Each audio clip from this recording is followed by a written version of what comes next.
It's about time. Where have you been? Get inside, you can explain by the fire. Trish. Ethan. Look who's still breathing. Of course we knew you didn't die here. We'd have heard about that immediately, but it's a dangerous world out there. Hey, that's not true. Those YouTube downloads were the last things on my mind. If you didn't have time or something, it's no big deal. Sure, you can dump them right here on the table. Let me clear a spot. Sweet cricket, you filled them all? What? That dark somnium fella has over 800 videos? I'm beyond words. Oh, please, no, don't apologize. I was only having a little fun. We know you have a life out there, and we wouldn't want you missing a minute on our account. We're happy for any time we have together, and I mean, look at this, another one of them big battery things too? You spoil us. At least winter is almost over. Storms are one thing, but I think I've had enough snow for this season. Maybe you're right, Trish. I probably am just bitter about that thing with the snowman. Nothing, friend, it was just a stupid ordeal with a horse and some pumpkins. Never mind all that. Anywho, we'd best get to business before the night starts slipping away. Last time, we read Nicky's entries from 1752, and eventually, I would like to show you his writings from the war, but for now, we'll jump to 1801. Because those don't take place here, I thought you wanted to learn about ghosts and the demon. Alright then, tonight, we read about the 7th bunch that tried to hang their hats in our humble abode. Even though the war ended in '83, the aftermath weighed heavily on the country. You'd be hard-pressed to find a family who didn't lose someone in the revolution. Travelers passed through often. Most could be steered around the cursed woods with warnings of bandits, but the occasional fool would disappear. In 1801, a French colony passed through Jamestown, but there was a language barrier in communications. They managed a few trades but failed to understand the warnings about Dirge Lake. To make a long story short, they settled right in once they found the houses. The best account of their brief stay is in Joshua's journal.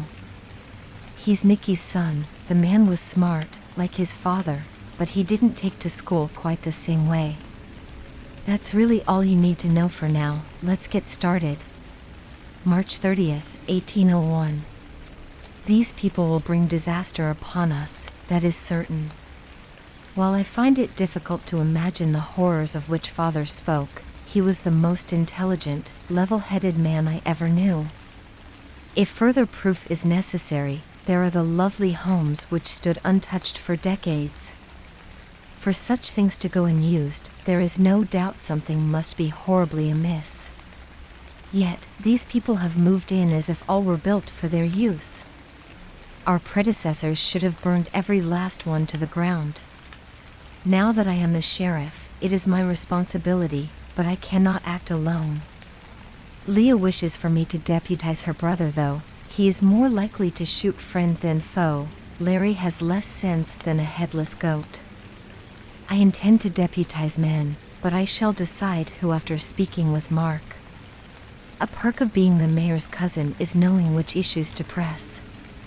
If he helps to disperse the settlers, he will have the people's good graces by default. Today, I traveled alone to avoid an inconvenient misconception, though it seems to be unavoidable. They feigned complete ignorance at my words, yet understood we wished them gone. Clearly, our reasons were misjudged, but I cannot express demons will eat thee in French. I can barely manage it in English. Even so, they would think me a madman. Such matters require personal experience to appreciate. Their mayor, or whatever their term for the position, made earnest attempts at bribery, but I dared not reinforce the skewed context of our unwelcome. There is a preacher among them. It may be beneficial to include Father Caleb in our next venture. He might yet convince them we harbor no malicious intent. That alone would be considerable progress. One cannot help but pity the small, desperate bunch. They have clearly faced much adversity and wish to live in peace, but that is not the place to do so. The war has left too many ghost towns across the country. Instead of approaching such a place with due caution, they assume it was abandoned during battle. If only they understood our language, perhaps then. Alas, such thoughts will drive me mad in earnest. It was a long day, and tomorrow will likely be longer. Nothing more can be done this night. It is time I retire. March 31st, 1801. Wallace has taken ill again. The doctor is on the way. My pacing drives poor Leah to the brink of insanity. This journal may be the only thing capable of keeping me still. Tomorrow, my son's 8th birthday, will be his 3rd spent sick in bed. My heart breaks anew with each inquiry as to why he must suffer these spells. He is unaware that I, too, have screamed that very question to the skies. I must not dwell on sorrows, or I may falter in my duties. For my family in town, I must trust Dr. Eli to his profession and focus upon my own. If a settler succumbs to the demon, more than one child's life will be at stake. Our family buried the shaman's special weapons when the war began. The location is known to few, and it requires much effort to access, but Mark and I have done so. Each item was individually wrapped with great care and mesmerizing to behold. Even the arrows are decorated with intricate carvings and seem to exude a faint glow. It is no wonder such precautions were taken in their concealment. Afterwards, we asked John Baker, Melvin Barkley, and Douglas Smith to serve as deputies while Dirge Lake remains inhabited. Together, the 5 of us, along with Father Caleb, paid our new neighbors a visit. If not for the sparse livestock roaming about, we might have believed the place already abandoned. Instead, it appeared as if they hid at first sight of our approach. Under closer inspection, stirring movements could be seen behind curtains as they watched from the shadows. We offered gifts. I fed a curious dog, but no one would speak with us. The hike would be a simple matter if not for the river, but without a bridge, it is terribly inconvenient. When we could wait not 1 minute closer to nightfall, we resigned to leave a message among the gifts. If they are able to translate our words, they will know themselves welcome among us. For now, that is all we can do. Damn, where is that doctor? What else is there to write? Ah. I was rather surprised by the land itself. I expected the beautifully gloomy forest as described by Father, but it was not so. The trees, though impossibly large, were long dead, and the lake was simply putrid. It would be shocking to find life in those waters. Then there was that smell, so terrible our clothes required burning. How desperately I wished to convey that stench through ink and paper. Like rotten eggs and molded cheese cooked in a chamber pot. Finally, the doctor has arrived. 1 minute, friend, let Trish fix you a drink while I find the next relevant entry. We've come across new supplies since your last visit. Don't be shy, go have a look. You're welcome to anything that strikes your fancy. Excellent timing. I'm glad you found refreshments. We're ready to continue when you are. Yeah, Wallace was a sad story. They'd probably know what to do for him nowadays, but nobody had a clue back then. Sometimes the kid was fine, sometimes he was sick for weeks. Josh and Leah took him to the best doctors in the country, which was hard as hell, but the kid didn't make it to 16. Unfortunately, his story was common for those times, but for the years he did live, he lived well. Funny you should ask, that's what we're about to find out. When Josh and those boys were standing around holding their wankers, I was screaming some sense into them. More than a handful of those assholes understood English just fine, but they thought they were being set up to pay protection money. Sure did, they used another word for it, but that's what it boiled down to. If only they would have listened for a minute. Well, we couldn't understand most of what they said. Being a ghost doesn't make you multilingual, but they were frightened. There were only a few dozen of them, and most of those were women and children. Settle down, you have more questions than a virgin on prom night, and less patience too. April 8, 1801. It has finally happened. Tensions grew thicker each day until we were suffocating under the weight of wonder and speculation. A pathetic excuse of a man wandered into town this afternoon. If not for his wife and children, he may have been turned away. That's how great our fury was at the sound of his English words. The previously feigned ignorance served to avoid unpleasant conversation, though I fear they are paying an unexpectedly high price.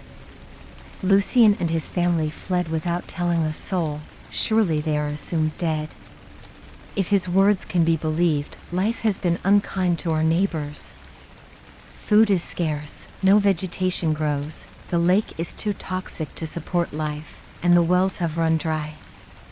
Hunting provides their only resources, but soon, that too will be exhausted. Even more troubling, as their desperation increases, they will travel deeper into the cursed woods. I cannot fathom how one experiences the horrors of last night and abandons his fellows. But when discussing plans to cross the river at dawn, Lucien made clear his refusal to accompany us. Instead of filling these pages with my disgust for cowards, I will detail the events which caused our new friend to flee. I am unsure as to the accuracy of his claims, but I will record the account as he related. The family moved into a secluded farmhouse while the others clustered around the lake. Lucien planned to fill the outlying homes with his children and thereby retain ownership of all future crops. Unfortunately, it also ensured no one would hear them scream. They were on edge for some days before fleeing. Heavy footsteps traversed the porch at all hours, yet no one was there when checked. On multiple occasions, the children saw grotesque figures looking into the windows only to disappear when approached. Last night, after a bit too much to drink, the eldest sons were sent to investigate a sighting with rifles. Moments later, the first cry was heard. The following wails of terror blended together with gunshots in a concert of chaos. Lucien and another son, Lucas, rushed to lend aid. Pausing on the porch, they saw one of the boys being dragged into the brush. He screamed until his head disappeared, at which point he was abruptly silenced. Lucas hurried forward, but seeing no sign of the other son, Lucien dragged him back. Barring the door over his family's protests, the man knew both boys were lost. For the remainder of the night, the family stayed awake, weeping and waiting for dawn. Only after they were safely away did Lucien turn back to inspect the place he last saw his eldest child. Following the trail of blood, he saw shredded clothing and skin littered across the forest floor. He felt compelled to continue despite the trees rapidly closing in around him. With each step, the foliage grew denser, and his feet tangled deeper into the weeds. Finally, the sight of something hanging from a low branch stole his attention. When only a few short feet remained between Lucien and the object, his stomach violently purged itself. If there was any suspicion of the culprit being a wild animal, such delusions were shattered at the sight of the young lad's head swinging in the breeze. Why anyone, monster or otherwise, would do such a heinous thing is beyond my understanding.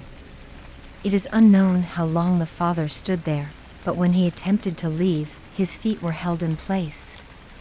Weeds wound tightly around his ankles, and thorns bit into his skin as they continued to grow. Lucien had no desire to see more. A blade made quick work of the issue, but without the knife, things may have ended poorly. Once released from the woodland's clutches, Lucien followed the bloody trail back to freedom, but not without difficulty. He felt as if 1,000 eyes were watching, relishing his anguish. Overcome with a dark certainty it would mean death, he never turned back. He ignored temptation by concentrating on the cold, wet sweat drenching his clothes. I was raised with knowledge of the cursed woods and how, one day, brave warriors would defeat the demon with tools acquired by our ancestors. I never wished to count myself among their numbers, but I fear the matter is beyond my control.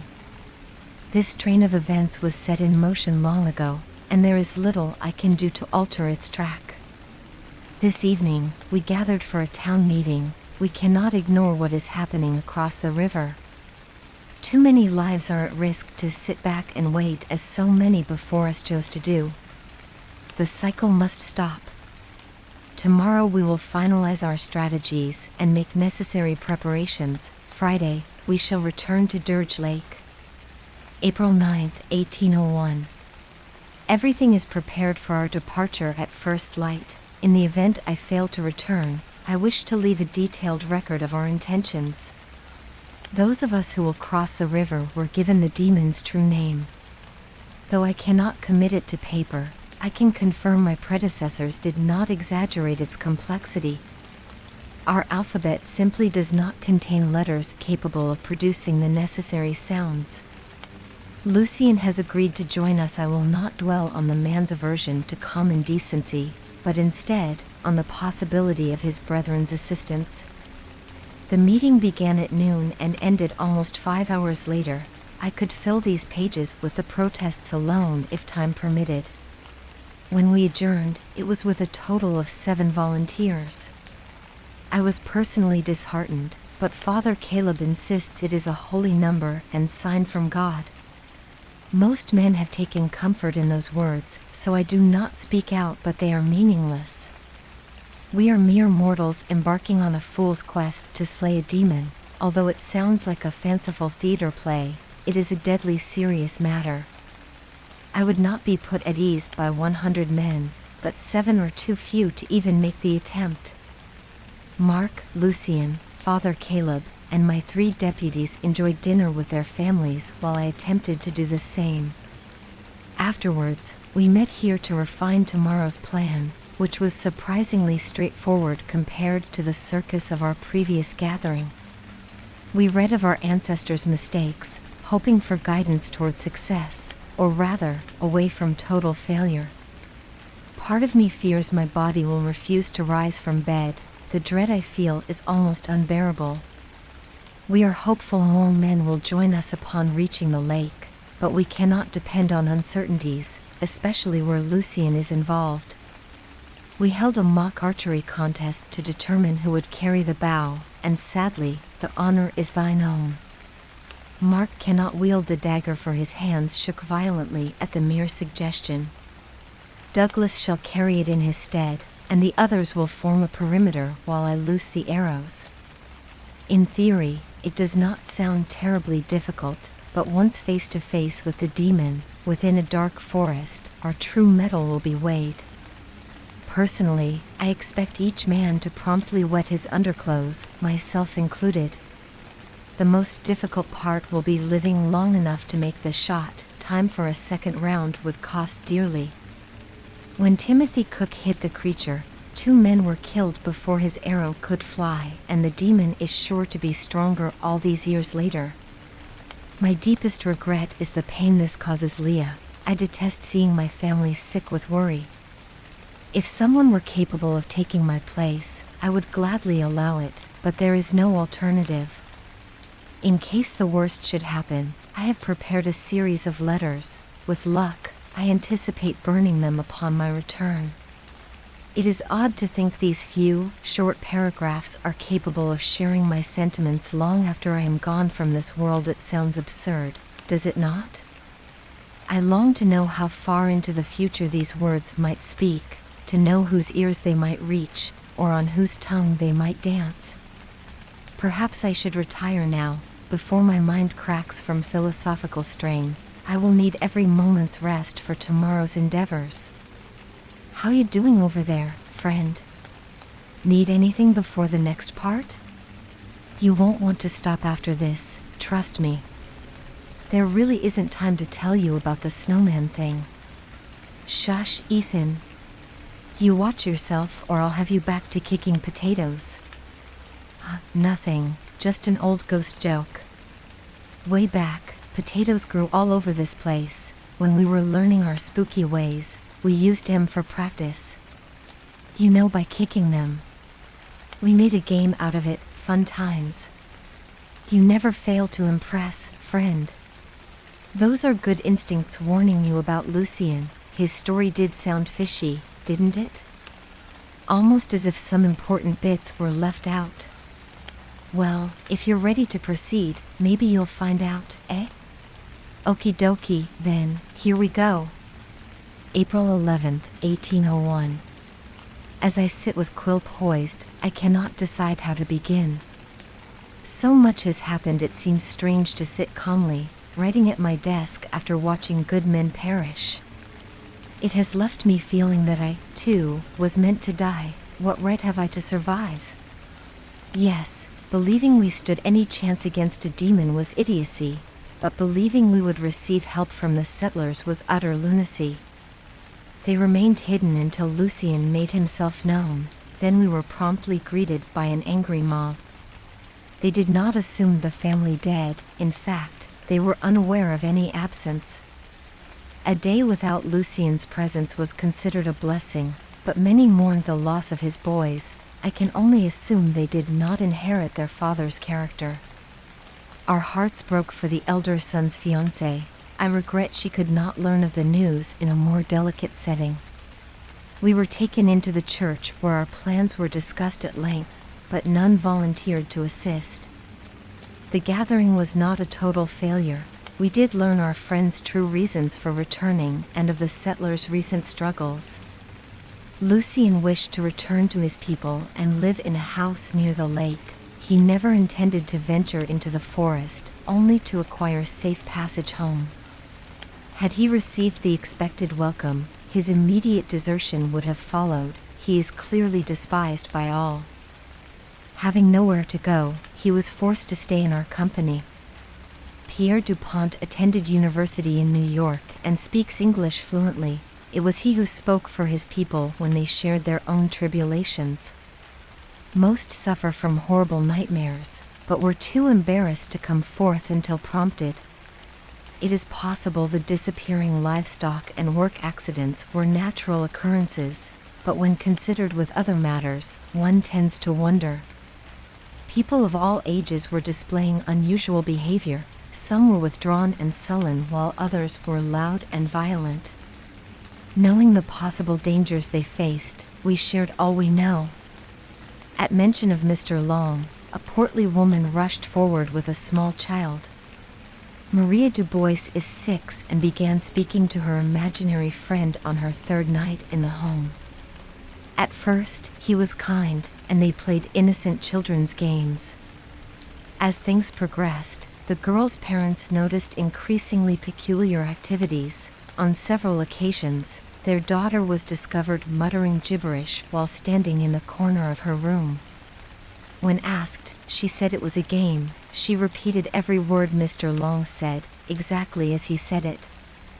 The poor child believed she was learning Latin. 2 nights ago, Maria murdered her father in his sleep, and she has not spoken a word since. Mrs. Dubois woke to see her husband gasp his last breath and her daughter holding a blood-stained knife. There was no time for thought. She was forced to process the scene in an instant as the child moved closer, blade raised to strike. Mrs. Dubois acted quickly and decisively. I genuinely admire the woman. She subdued Maria by throwing a quilt over the child's head and using a pillow for a shield. The girl was tied in a soft bundle until morning. Once released, she remained in the stupefied state we were currently witnessing.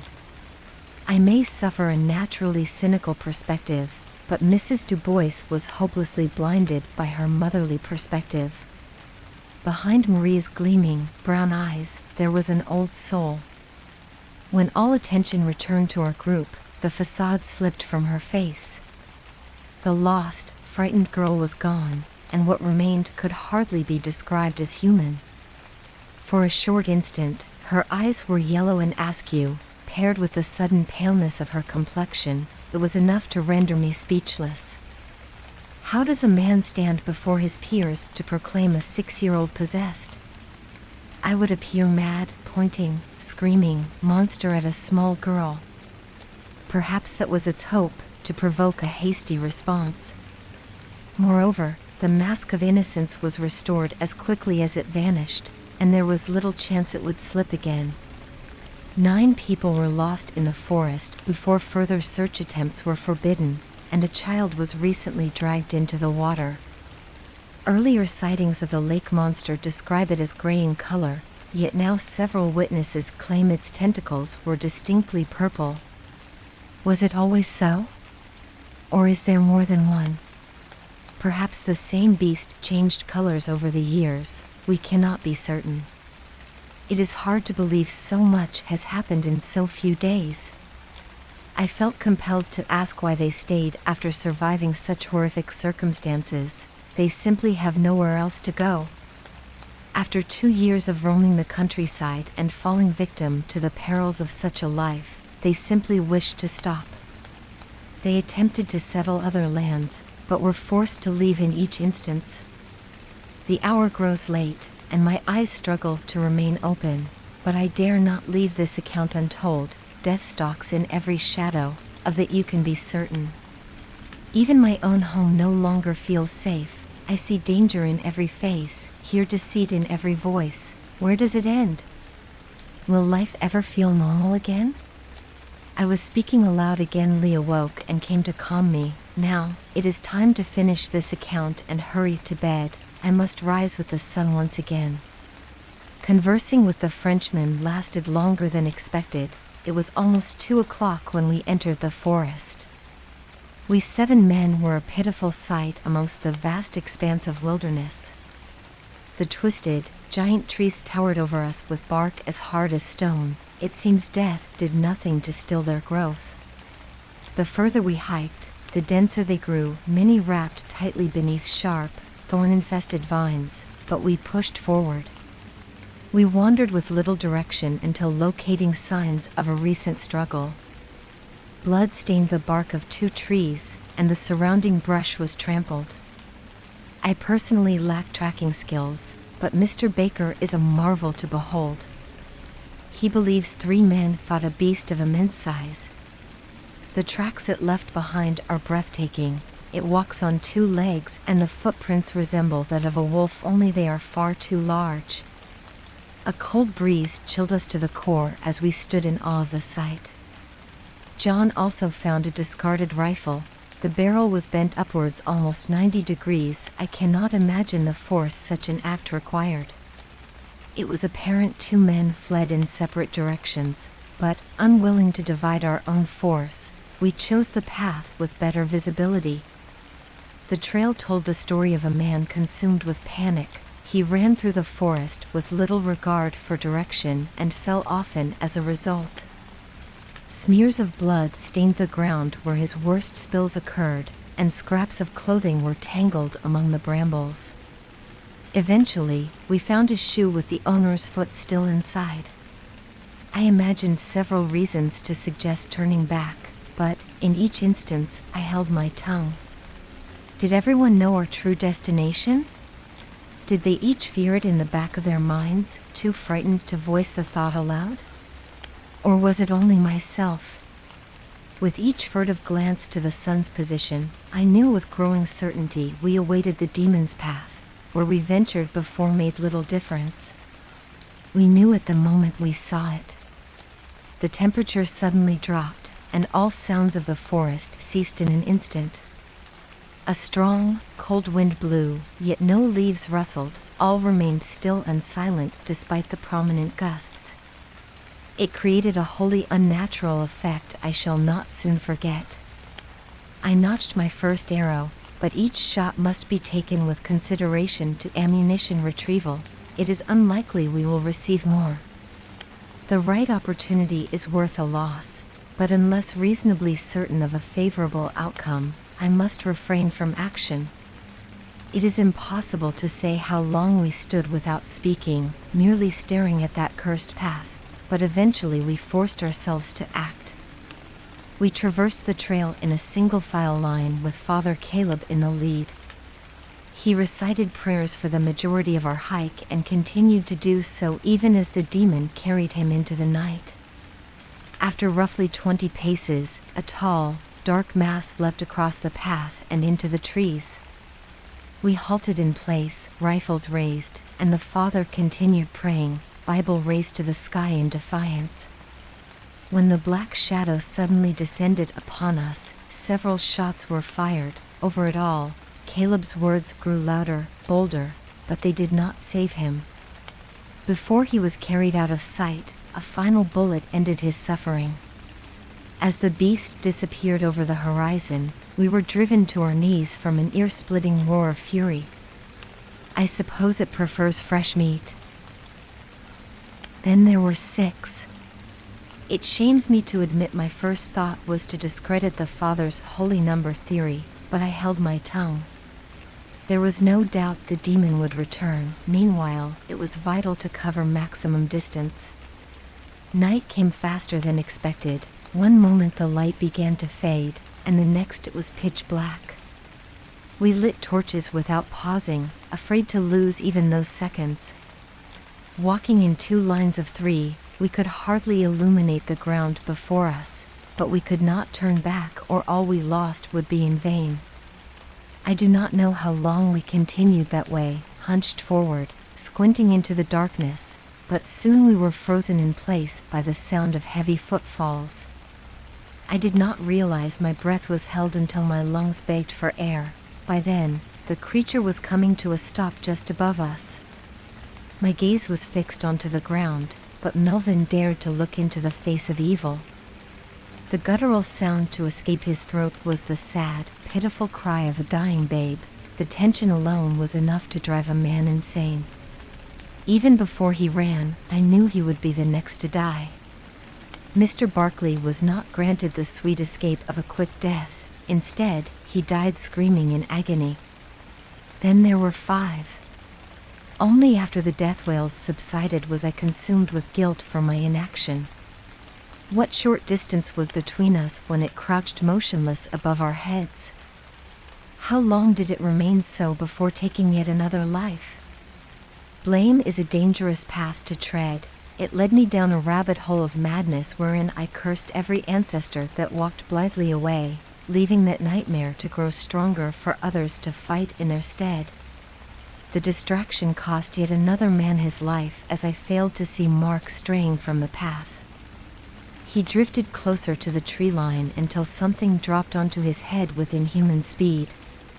It took a moment for my eyes to accept the sight, but eventually I understood it was a hand. An impossibly long arm was reaching out of the darkness, and its disproportionately sized hand was grabbing the top of Mark's head.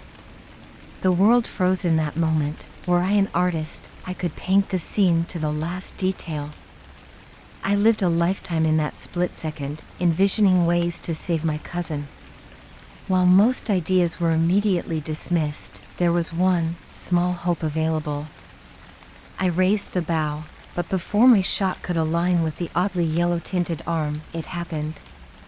With a quick twist of the wrist, Mark's head was plucked from his shoulders like a petal from its flower. There was a horrifying moment where his body remained upright, and just as it began to fall, a second hand caught it. In lieu of screams, we were serenaded with the crunching of bones as the demon ate on the run. Then there were 4. We had no choice but to hurry onward. I expected to find strange trees and a stone altar, as previously described, though reality was different than imagined. Moments after losing Mark, a bright, orange glow became visible in the distance. One could argue that dying beforehand was a kindness. Every man was warned on multiple occasions, do not touch the trees, but human nature will forever be ingrained with the desire to do the opposite of what they are told. As we drew closer, the lights grew brighter. At their source, it was like day again. Perhaps those monstrous, sack-like things were once the size of melons, long ago, but now they are the size of pigs, possibly larger. They pulsated, and a thick, White ooze seeped from each one, creating an acidic moat around the clearing. The only way in or out was the path upon which we tread. Douglas' face went slack as he approached the nearest tree. I reached for him, but it was too late. The thing burst at the first hint of contact, and Mr. Smith was consumed by the foul slime. A pungent odor permeated our senses as we strained to guard our ears from his final cries. Then there were 3. We thought the dagger disintegrated, but we found it nearby, undamaged. John took it up as we continued toward the circle's center. The altar was no longer made of stone but iron, and it was decorated with Perrinlay carvings. We believe something is written in a foreign alphabet. Fearing Lucien would cause irreparable damage with his moronic actions, we bade him to stand back and keep a watchful eye upon the path. John and I studied the altar, discussing how best to proceed, and thought if brute force failed to destroy the sturdy structure, we might deface the special characters. No sooner than the words passed my lips did a soft thud draw our attention. Lucien was on the ground, and a foul, black substance, I could not tell if it was liquid or gas, was forcing itself into his mouth. His face turned purple and his throat bulged into grotesque lumps as his jaw was stretched far past its breaking point. As the last of it vanished down our cowardly friend's throat, he rose to his feet in disturbing, spasmodic movements. When he faced us, his head turned sideways 90 degrees with a reverberating pop. Instead of falling dead, he continued forward. What does one call a corpse capable of walking? I would hope need for such a term never arose, but I will say the not dead. John froze 3 yards away as the arrow whizzed past and pierced its target's chest, but I did not stop. The second sunk deep into Lucien's gut as he fell to his knees, and I held the third ready to fire. Foul, black blood seeped into the ground as deep, maniacal laughter echoed around us. In a forest, it should not be possible for sound to carry in such a way, but many impossible things occur in those woods.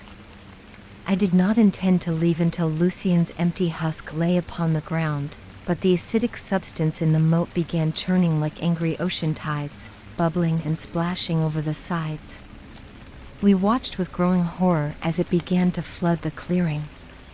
We would be trapped if we did not make haste. Then there were 2.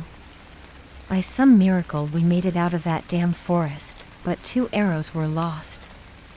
Now I, too, will leave it for the next generation. Let them spite me as I did those before.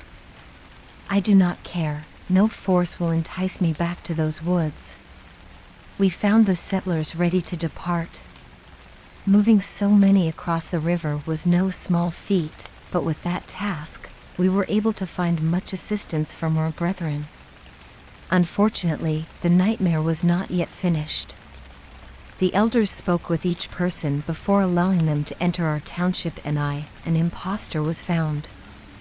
I failed to grasp these otherworldly concepts with the same ease as others, but, to put it simply, a 7-year-old boy, Nathan Bishop, bore no reflection. It was just as father wrote of Aunt Florence so long ago. The Bishops refused to believe their son was gone, and a rather violent altercation ensued as parents were separated from child. After his vehement denials failed, the boy's true nature came to light. Helpless as the babe he pretended to be, his face contorted into a grimace of pure hatred, and he spat vile curses until his last breath. The elders wished to stress it was not merely a case of possession. An evil spirit assumed the identity of young Nathan. It is unclear what fate the real child met, but the parents recalled an odd incident from days prior. Moments after seeing the boy in bed, Nathan walked through the front door. Mrs. Bishop hurried to discover who occupied her son's room, but found it empty. Unable to explain the event, it was dismissed. It is fortunate he was revealed before more lives were lost. I have seen enough death to last a lifetime. Though it is only now that I remember the other child, Maria. I wonder what has become of her. Surely the elders have taken appropriate action. I will make inquiries tomorrow. This is the most I have ever written. My hand aches with cramps and I am glad to be finished. Now, I will sleep for a week. Close your jaw there, friend. I bet you didn't expect the man to write through the night, did ya? Well, he surely did, and he didn't write again for damn near 3 weeks because of it. I know the writing cramps he referred to, but I don't know why he's complaining. It's a wonderfully satisfying sensation. I can't swear by it because I wasn't there, but the demon doesn't typically jump in skin suits willy-nilly. I think he did something to prime Lucien up while he was stuck out there in the woods. You bet your britches those folks moved. They were ready to tuck tail before the posse arrived, but then Lucien showed up, getting everyone all hot and bothered talking that demon slayer nonsense. They assumed they could stay put if someone cleared out the unwanted neighbors. Ain't that a hoot? Maria actually did make it to Jamestown, but I'll have to tell you about her another day. If you want all the bells and whistles, there's no time for it tonight. Folks mostly did fine once they got to know each other. They weren't a bad bunch. You got to remember, hard times breed hard people. Most fall in line once they settle in enough to develop a routine. Sure, routines are great. They provide structure and order to an otherwise chaotic world. Unfortunately, Josh developed a taste for alcohol after this encounter, and later, when they lost Wallace, he succumbed to it entirely. Leah grew to hate his company and moved to Pennsylvania to be with their daughter. Well, that's what you get with real life. Every ending can't be a fairy tale. Unless, would you like it to be? I could. Okay, I was only kidding. I'll read it as I see it. Scout's honor. I suppose it's that time again. You be safe out there. We'll be here, watching all these wonderful downloads. Thanks again, by the way. You just wow, you have no idea. Absolutely. I hope you come back soon. Next time we're going to be reading about the last settlement. Well, calling it a settlement is a stretch. It's actually a desperate band of outlaws, but they made one hell of a final stand. There you go again with 20 questions. We can get to all that next time, I promise. Bye, have a good one.